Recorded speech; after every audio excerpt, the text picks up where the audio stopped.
বন্ধুরা, এক্সেলে আপনার কাছে একটি ডেটাবেস আছে এবং সেখানে অনেকগুলো ক্যান্ডিডেটের নাম দেওয়া আছে, তাদের permanent address, contact number, exam date এবং ভেন্যু দেওয়া আছে এবং আপনাকে বলা হলো এই অ্যাডমিট কার্ডে পার্টিকুলার নির্দিষ্ট জায়গায় নেম, অ্যাড্রেস, ফোন নাম্বার এই ফিল্ডগুলো ফিল আপ করতে হবে এবং সবার নামে একটা করে অ্যাডমিট কার্ড ইস্যু হবে। আপনার কাছে এই এক্সেলের ডেটাবেস অলরেডি আপনার কাছে আছে, তাহলে এই ডেটাবেসটাকে কাজে লাগিয়ে আপনারা কিভাবে সবার নামে নামে একটা করে অ্যাডমিট কার্ড প্রিন্ট করবেন, আজকের ভিডিওটি বন্ধুরা সেই বিষয় নিয়েই। খুব সহজেই আমরা জাস্ট কয়েক মিনিটের মধ্যে 1000, 10,000 এমনকি 1 লক্ষ হোয়াট এভার কোনো প্রবলেম নেই অ্যাডমিট কার্ড বানিয়ে দেখিয়ে দেব।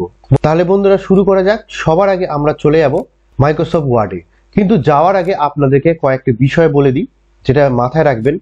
আপনাদের যে ডেটাবেস ফাইলটা তৈরি হবে যে সিটটাতে, সেই সিটের মধ্যে এক্সট্রা কোনো আর ডেটা যেন না থাকে আর সেলগুলো যেন মার্জ না থাকে। সিম্পল একটা ডেটাবেস ফাইল বা টেবিল থাকবে এবং ওর পাশের সিটগুলো যদি থাকে আপনারা সেটা ডিলিট করে দেবেন আপনার সুবিধার জন্য।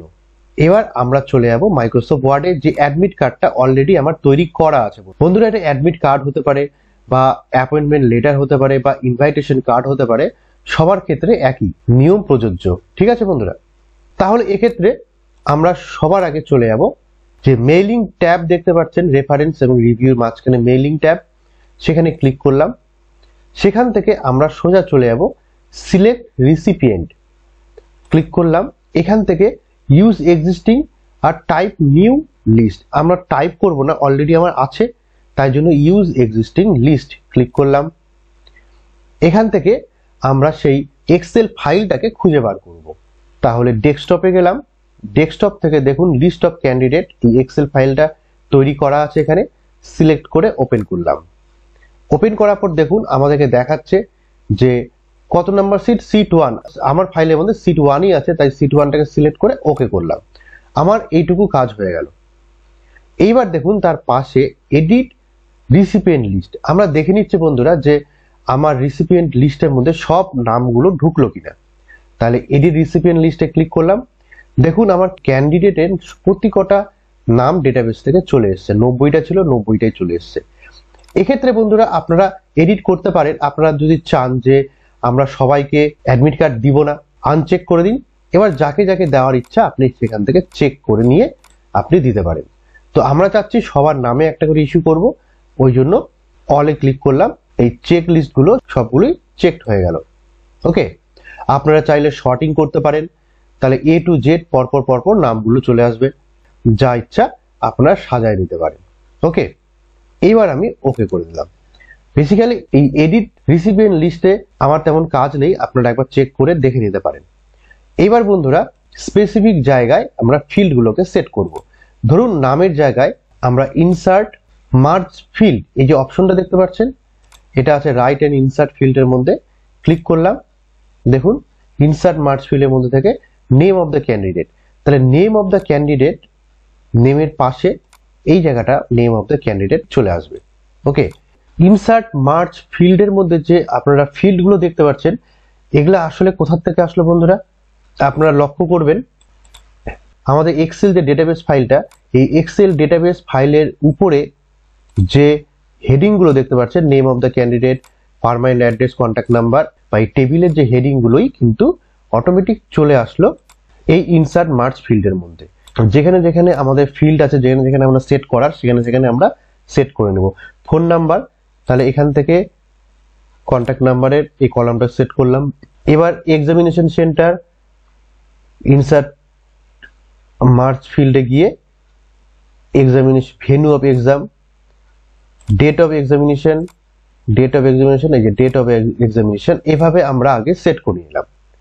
কোথায় কোনটা হবে সেই ফিল্ডগুলো আমরা সেট করে নিলাম। এবার আমরা কি করব, এগুলো একটু বোল্ড করে দিই, আপনারা চাইলে বোল্ড করে দিতে পারেন।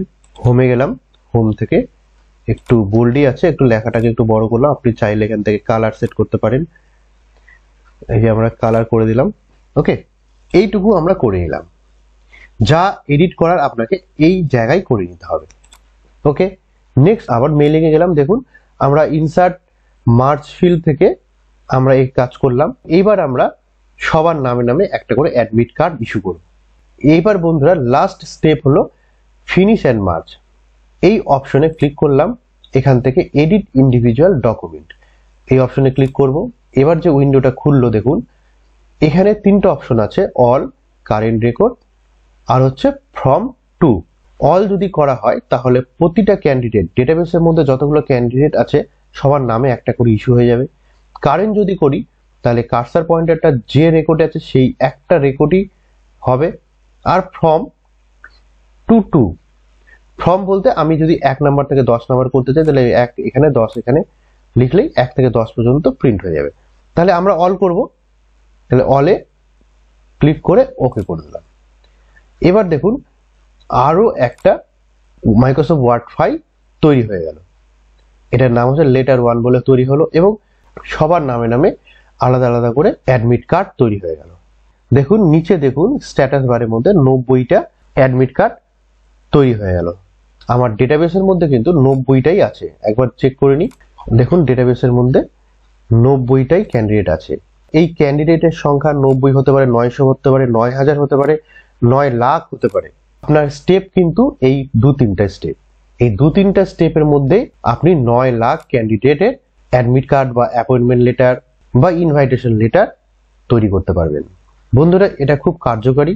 অলরেডি ডেটাবেস তৈরি করা থাকে তাহলে আপনাকে খাটতে হবে না এই ধরনের কাজ করার জন্য। জাস্ট কয়েক মিনিটের মধ্যে আপনি হাজার হাজার এবং এমনকি লাখ লাখ ইনভাইটেশন বা অ্যাডমিট কার্ড আপনি প্রিন্ট করতে পারবেন।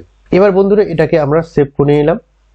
ওকে, অ্যাডমিট কার্ড বলে সেভ করে নিলাম। এবার আপনারা এটাকে প্রিন্ট দিয়ে দিন।